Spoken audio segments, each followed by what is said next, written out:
बिस्मिल्लाहिर्रहमानिर्रहीम। मुसलमानों पर 7 किस्म की चीज़ों पर खुम्स निकालना वाजिब है।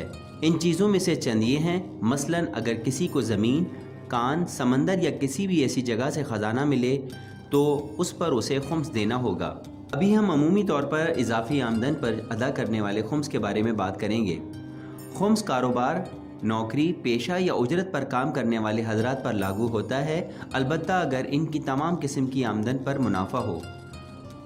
मुअय्यन किए गए साल के आखिर में पहले मुसलमान अपनी सालाना आमदनी का हिसाब लगाता है, फिर इसके बाद साल के तमाम खर्चों का हिसाब करके सालाना आमदनी से नफ़ी करता है।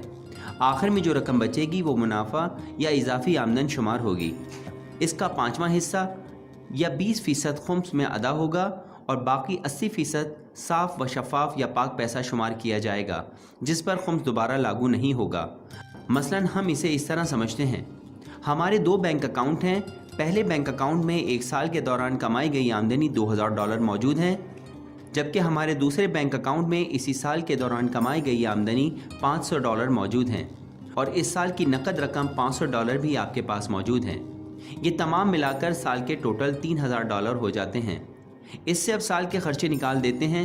मसलन हमने इस साल $1000 किराए में अदा किए, $500 यूनिवर्सिटी की फ़ीस में, $200 कार इंश्योरेंस में और बाकी खर्चों में मसलन फ़ोन का बिल, खाना पीना, रोज़मर्रा के मामलात वगैरह में हमने $300 खर्च किए।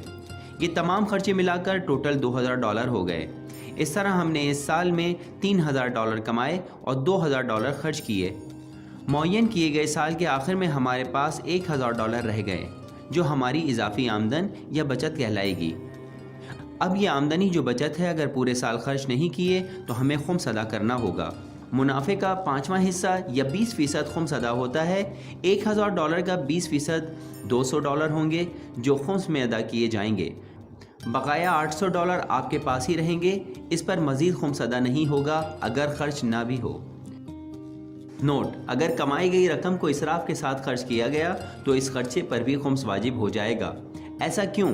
क्योंकि इस्लाम में अखराजात में इसराफ हराम है। एक और मामला यह है कि अगर किसी शख्स ने कमाई गई रकम गैर कानूनी तौर पर हासिल की हो, मसलन जुए से, और वो तमाम रकम इसकी कानूनी तौर पर कमाई गई रकम में शामिल हो जाए और इस शख्स को इसके बाद में यकीन ना हो कि कितनी रकम कानूनी है और कितनी गैर कानूनी, तो खुम्स तमाम रकम पर अदा करना होगा।